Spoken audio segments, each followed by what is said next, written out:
ಮಗುವಿನ ಜನನದ ಗುಟ್ಟು ಯಾವುದು ಆಗಿರಬಹುದು ಅಂತಕ್ಕಂಥದ್ದಕ್ಕೆ ಒಂದು ಪ್ರಶ್ನೆ, ತಂದೆ ತಾಯಿಯ ಒಂದು ಪ್ರಶ್ನೆ ಬರುತ್ತೆ. ನಾವೇನೋ ಕಷ್ಟ ಅನುಭವಿಸ್ತೋ, ನನಗೆ ಹುಟ್ಟೋ ಮಗು ಚೆನ್ನಾಗಿ ಹುಟ್ಟಬೇಕು, ಚೆನ್ನಾಗಿರೋದು ಹುಟ್ಟಬೇಕು, ಬೈಕ್ ಇದೆ ತಾನೆ? ಹೌದು, ಇದೆ ತಾನೆ? ಹೌದು. ಪ್ರತಿ ತಂದೆ ತಾಯಿಗಳು ನಾವೇನೋ ಓದಲಿಲ್ಲ, ನಮ್ಮ ಮಕ್ಕಳಾರು ಓದಲಿ, ಹೌದು, ನಾವೇನೋ ಚೆನ್ನಾಗಿ ಅರ್ಥ ಮಾಡ್ಕೊಂಡು ಬದುಕಲಿಲ್ಲ, ನಮ್ಮ ಮಕ್ಕಳಾರು ಚೆನ್ನಾಗಿರಲಿ. ಅಮ್ಮ, ಎಲ್ಲವೂ ಬರೀ ಸುಳ್ಳಿನ ಕಂತೆಗಳನ್ನೇ ಜೋಡೆ ಮಾಡ್ಕೋತಾರೆ ಹೊರತು ಆ ರೀತಿ ಮಗುವಿಗೆ ನಿಮ್ಮ ಪ್ರಯತ್ನ ಯಾವುದಾಗಬೇಕಿತ್ತು? ಆಗ್ಬೇಕಿತ್ತ ಬೇಡವಾ? ಆಗ್ಬೇಕಿತ್ತು ಗುರುಗಳೇ. ಇವ್ರು ಪ್ರಯತ್ನನೇ ಮಾಡಿಲ್ಲ. ಇವರಪ್ಪ ಅಮ್ಮ ಇವರು ಹಂಗೆ ಮಾಡ್ಕೊಂಡ್ರು, ಅವರು ತಿಳ್ಕೊಂಡಿರಲಿಲ್ಲ. ಇವರು ಮಗು ಮಾಡ್ಕೊಂಡ್ರು, ಇವ್ರಿಗೂ ಗೊತ್ತಿಲ್ಲ. ಅಂದ ಮೇಲೆ ಮಗು ಚೆನ್ನಾಗಿರಲಿ ಅಂತ ನೀವು ಶಾಸ್ತ್ರ ಕೇಳ್ತಿರಲ್ಲ, ಎಷ್ಟರ ಮಟ್ಟಕ್ಕೆ ನೀವು ಬುದ್ಧಿವಂತರು? ಪ್ರಶ್ನೆ ಹಾಕೊಳ್ಳಿ. ಮಗು ಚೆನ್ನಾಗಿರಬೇಕು, ಚೆನ್ನಾಗಿರಬಾರದು ತಂದೆ ತಾಯಿ ಕೈಯಲ್ಲಿರೋದು, ಅದು ದೇವರ ಕೈಯಲ್ಲಿಲ್ಲ, ಜ್ಯೋತಿಷಿ ಕೈಯಲ್ಲಿಲ್ಲ, ಭವಿಷ್ಯ ಹೇಳೋನ್ ಕೈಯಲ್ಲಿಲ್ಲ.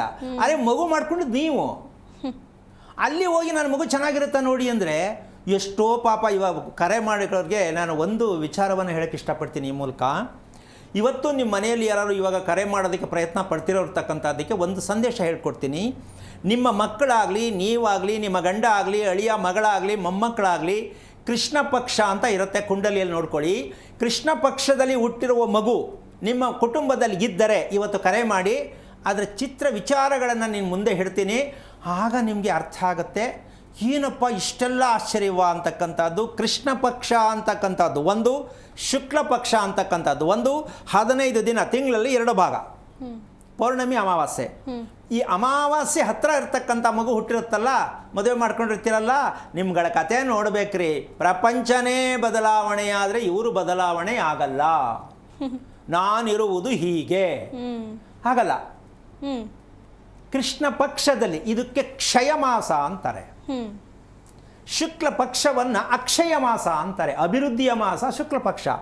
ಅದಕ್ಕೆ ಏನೂ ಇಲ್ಲ ಕಣೆ, ಅದೆಲ್ಲೋ ಕೇರಳದಿಂದ ಬಂದ, ತಮಿಳುನಾಡಿಂದ ಬಂದ, ಈ ಮಟ್ಟಕ್ಕೆ ಮಿಂಚಿಬಿಟ್ಟ, ನಾವು ಇಲ್ಲೇ ಸಾಯ್ತಾ ಇದ್ದೀವಿ. ಇದೇ ನೀನು ಕೇರಳದಾರು ಹುಟ್ಟು, ಒರಿಸ್ಸಾದಾರು ಹುಟ್ಟು, ಕರ್ನಾಟಕದಾರು ಹುಟ್ಟು, ನೀನು ಹುಟ್ಟಿದ ದಿನ ಯಾವುದು ಅದು ಭವಿಷ್ಯವನ್ನು ರೂಪಿಸುತ್ತೆ ಅಂತಲ್ಲ.